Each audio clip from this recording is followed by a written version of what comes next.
Good morning, Groovy Grapes. Today's read aloud is How to Grow Happiness, a Jerome the Gnome adventure by New York Times bestselling author Kelly DiPucchio, pictures by Matt Kaufenberg. Look at the forest and the cute little bird. I wonder if she's a character in this story. There's that's right, the title page. Warble flew through the Garden of Wonder into Jerome's open window. I brought you something special today, she chirped. Chirp, chirp, chirp.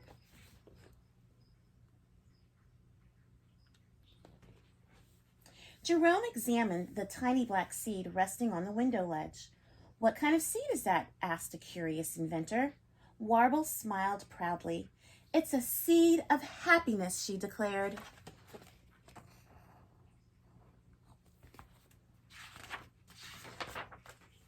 Jerome, being a collector of treasures and trinkets, was very interested. He reached for a glass jar on a shelf and emptied the contents into his hand. I will trade you this bit of red yarn for that seed, he said to his small friend. What could she use that yarn for? Warble looked pleased. That yarn will be perfect for my spring nest, she sang. Thank you. She scooped up her new treasure and flew away. Oh, for her nest. Imagine that. Jerome dropped the seed into his empty jar. He sat at his table waiting to feel happy. When nothing happened, he tapped impatiently on the glass. Ding, ding, ding. Still nothing. What does impatiently mean? Jerome became frustrated and shook the jar. The tiny seed bounced up and down, but Jerome didn't feel a hint of happiness. He turned to Okie, his pet acorn. I think Warble gave me a broken seed, he grumbled.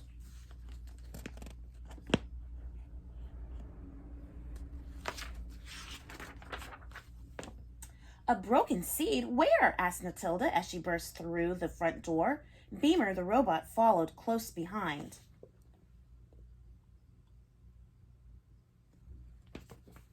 Jerome showed his jar with the seed inside to his friends. It's not broken, insisted Beamer. He pointed to his solar panel. It just needs a little sun to work, just like me. He could be right, said the squirrel.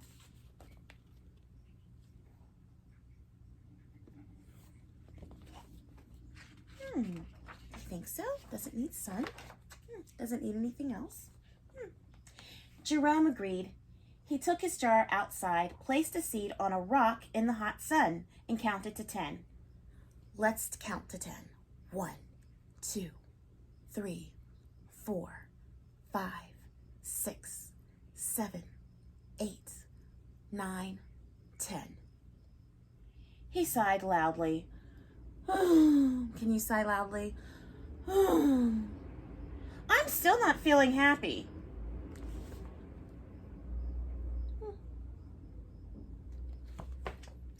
Neither am I, snapped Sir Surly. You woke me up from my nap, and that seed of yours is getting too hot. It needs water. Oh, Sir Surly, a little cranky. These are some very interesting characters in this story. Of course, Jerome said to the turtle. Why didn't I think of that? He tossed the seed into the pond. Is that going to work? Good heavens, cried Sherwin Wigglesworth, inching his way toward the shore. Not that much water.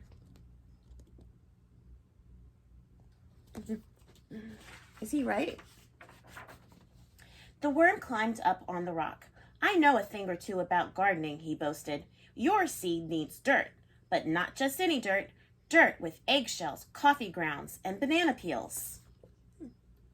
What kind of dirt is he talking about? Jerome smirked. Who knew a little seed could eat so much? He fished a seed out of the pond, then covered it with dirt and his morning trash. Is that gonna work?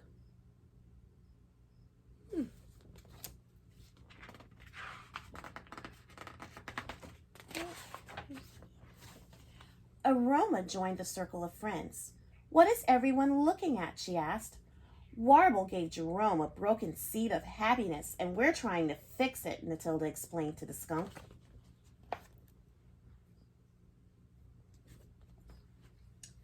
"We've tried sun," said Beamer, "and water," said Sir Surly, "and dirt," said Sherwin. Will all of those things work? Maybe together? "But I still don't feel very happy," Jerome complained. "As a matter of fact, I'm feeling angry with Warble for taking my red yarn and giving me a worthless seed."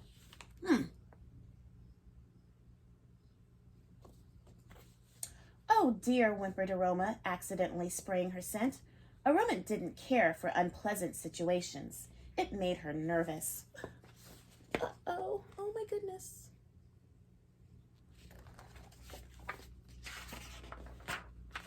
Glinda, the butterfly fairy, fluttered over to the troubled group. "You all forgot something important," she chimed in. "What's that?" asked Jerome, feeling more discouraged than ever. "Love. The best things always grow from love," she said, disappearing over the bramble bush. The friends were troubled. What does that mean?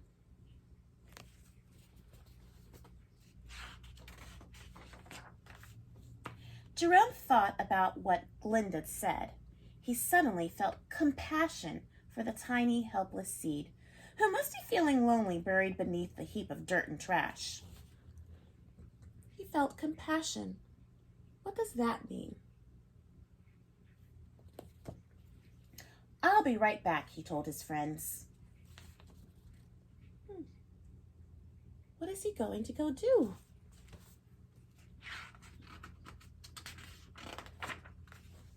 Jerome returned with a jar filled with his favorite stones. He placed the stones around his makeshift garden. "Oh, look, it's a heart. Oh, he's showing it some love." "There," Jerome smiled. "I must admit, I'm feeling a teensy bit happy."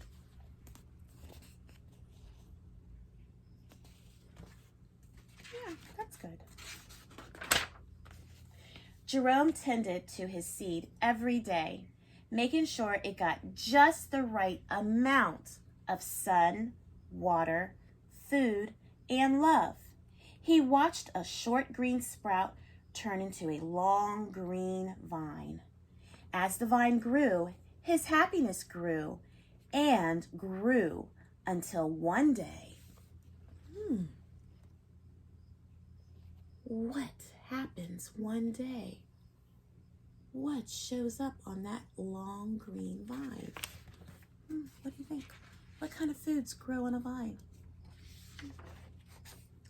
"Friends," Jerome called out cheerfully, "come quickly." He's so excited. Jerome's friends gathered around him. "Look," he exclaimed, pointing to his garden. The tiny black seed had grown into giant green watermelons. Oh. Wow. They all look pretty happy. Do you think they grew some happiness?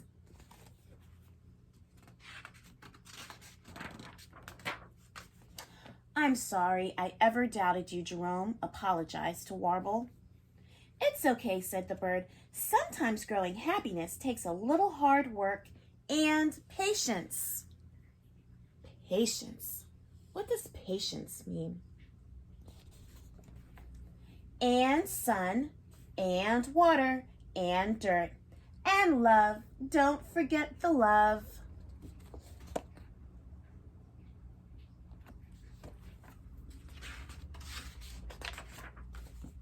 The friends laughed and enjoyed a summer picnic in the Garden of Wonder. They each went home that day with their own seeds of happiness. Oh, looky there. And they can grow some happiness too. Oh, that's so sweet. The end. was your favorite character in this story? You can post it below in the comments.